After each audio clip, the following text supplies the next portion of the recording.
Well, hello everyone, and as I promised yesterday, here are my first reading thoughts on the Kingsman. Now that's finally streaming on Hulu.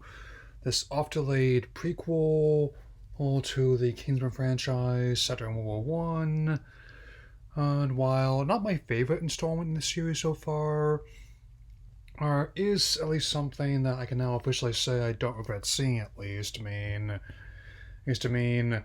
I definitely wanted to go the best I could, but thanks to that spike in cases of Omicron as well as that winter storm that happened, I couldn't really venture out when I did. So, oh, let's get going. So, before I get too into this, I think a good thing would be to tell you what I thought of the other movies. Like the first one, which came to the US in 2015, I really enjoyed. It was definitely a neat take on the spy thriller, and the second one in 2017 I didn't enjoy as much, but I definitely have some affection for it at least. And this prequel, which is before like they start filming the third and final of the main films in September, most likely.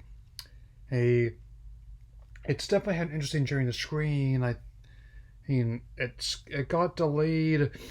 Hey, from 2019 to avoid the rise of Skywalker, it got delayed.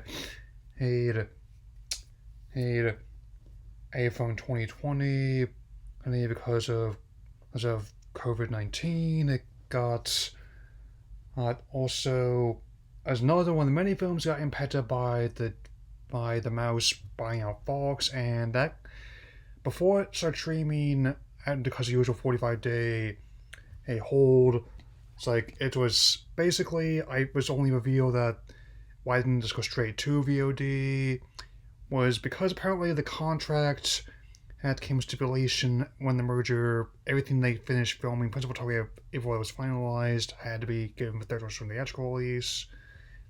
And even as someone who knew that they'd be going more entertainment and accuracy, he, he, I definitely, he was a very different one than I had in mind. But then again, and sometimes we can surprise you.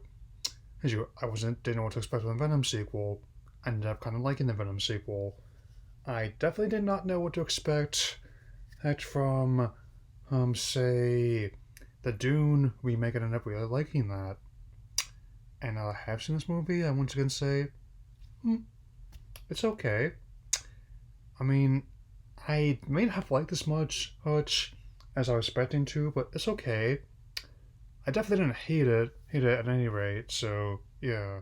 I will say this. Most of the times they attempted jokes in this movie, they did at least land for the most part, but at the same time, it's definitely probably the darkest of the movies I've seen to date, where it's like, I legitimately did not expect how heavy we'll get, and if you have seen this movie, you most likely know what I'm talking about, especially for all the scenes actually deal with the conflict itself. Sure they do acknowledge how hard the rescue team was. That definitely, even though his demise was a year after how it actually was in real life, which showed how they're going to entertainment rather than accuracy. A How they handled the assassination of the Archduke, as well as Sync Lusitania, were surprisingly they played pretty dramatically. And I will say that visually it does look good for the most part. Like how it costs about $90 million to make, so a bit cheaper than the other two movies were. And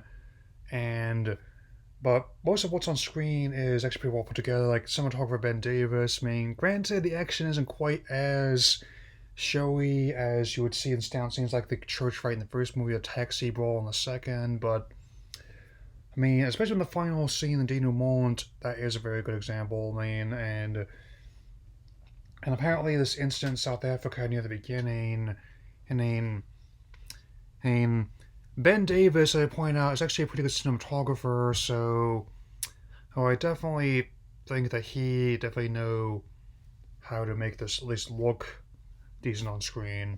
Yeah. So, the acting, relatively solid across the board. I mean, the cast put together for this movie is also quite good. I mean, Ray Fiennes, Daniel Brühl, Hojimon Hunso, oh, a whole slew of them.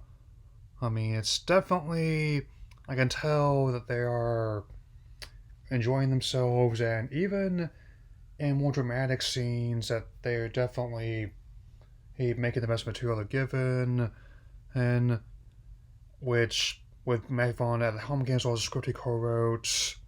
Oh, and I'm not going to try and pronounce the other writer's name. Hey, man. If they do move forward with the third main and final main film, I'd be willing to go see it once that's finished. I mean, they're working also on like a TV series spin-off about the Statesman. Still, I'm interested in seeing that. And I also wouldn't mind reading the comic in the near future either. I mean, which is quite different, but still very unique one. Like how being done by both Mark Miller and Dave Gibbons, whose work I've enjoyed in the past. I mean, Miller's got a lot of comic credits under his belt, and Gibbons was like the artist on Watchmen. And I mean, and he definitely is a very good uh, artist, I would say.